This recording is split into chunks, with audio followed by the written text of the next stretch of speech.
Have you ever felt like someone was watching you deep in the wilderness? Not an animal, not another hiker, something else, something that shouldn't be there.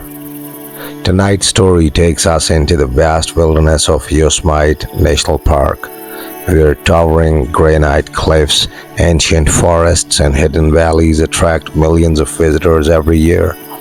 Most people come here seeking adventure, some come searching for peace, but according to a chilling legend whispered amongst experienced hikers and backcountry campers, there are places in Yosemite where you should never spend the night, because if you do, you may encounter the silent campers. The story begins in the summer of 2004. A wildlife photographer named Daniel Mercer had traveled to Yosemite to spend 2 weeks documenting the park's remote backcountry. Daniel wasn't inexperienced. He had explored forests across Alaska, deserts in Nevada, and mountains throughout the western United States. He knew how to survive alone. He knew how to navigate. And most importantly, he wasn't easily frightened.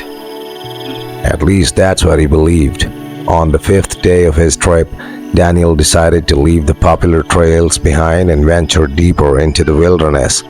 His destination was a secluded valley rarely visited by tourists. Local rangers had warned him that the area was difficult to reach, but Daniel was determined. After nearly 8 hours of hiking, he finally arrived.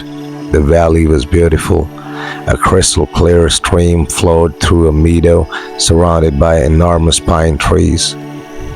The setting sun painted the granite cliffs in shades of gold and orange. It seemed like the perfect place to camp. As darkness settled over the valley, Daniel built a small fire and prepared dinner. The forest was unusually quiet. No birds, no insects, no distant animal calls, only silence. At first he welcomed the peace, then he noticed something strange.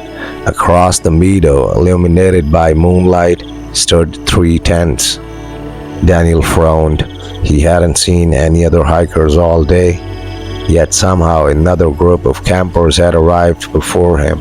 Their campsite looked normal. 3 tents, a small campfire, several folding chairs, but something felt wrong. Very wrong, because nobody was moving. 3 people sat around the fire, completely motionless, no talking, not eating, not even shifting in their seats. Daniel watched for several minutes. Nothing changed. The figures simply stared into the flames without moving at all. As the night grew darker, Daniel became increasingly uneasy. Every few minutes, he glanced toward the neighboring campsite. The 3 figures remained exactly where they had been. The fire burned lower. Hours passed. Still, they didn't move. By midnight, curiosity overcame caution. Daniel grabbed his flashlight and decided to walk across the meadow. At first, everything seemed normal. The campfire crackled softly. The tents fluttered in the cold mountain breeze. Yet the people remained perfectly still. Daniel stopped about 20 feet away. "Hey," he called. No response. He tried again. "Everything okay over there?" Nothing. Not a single reaction. The figures continued staring into the dying fire. Daniel felt a chill crawl up his spine. Slowly, he stepped closer, 10 feet, then 5. The beam of his flashlight illuminated the nearest camper, and Daniel nearly dropped the light. The figure wasn't breathing, wasn't blinking, wasn't even human. It was a mannequin, a life-sized mannequin dressed in camping clothes, heart pounding. Daniel swung the flashlight toward the second figure, another mannequin, then the third, also a mannequin. Confused and terrified, he backed away. Who would carry 3 mannequins miles into the wilderness, and why? Then something moved behind one of the tents. Daniel froze. A shadow, tall, thin, watching him. The shadow slowly stepped into the moonlight. It looked human, but there was something horribly unnatural about the way it stood.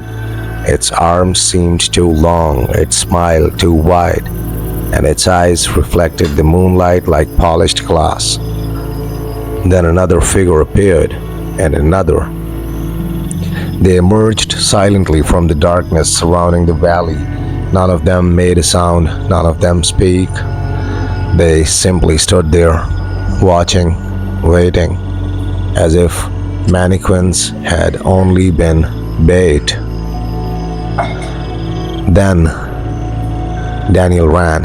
Every instinct screamed at him to get out of the valley. He sprinted through the darkness, crashing through the bushes and stumbling over roots. Behind him, there were no footsteps, no voices, no pursuit. And somehow that made it worse, because every time he looked back, the silent figures were closer. They never appeared to walk, never appeared to move, yet the distance between them kept shrinking. Daniel finally reached his own campsite. He threw his gear into his backpack and prepared to leave immediately. Then he noticed something that nearly made him collapse. Around his campfire sat three people, perfectly motionless, staring into the flames, exactly like the figures he had seen earlier. Slowly, he raised his flashlight. His hands trembled. The beam illuminated their faces. Mannequins, three more mannequins, placed around his fire while he had been away. For the first time in years, Daniel felt true panic. He abandoned everything except his camera and ran through the night. Just before reaching the trail, he made one final mistake.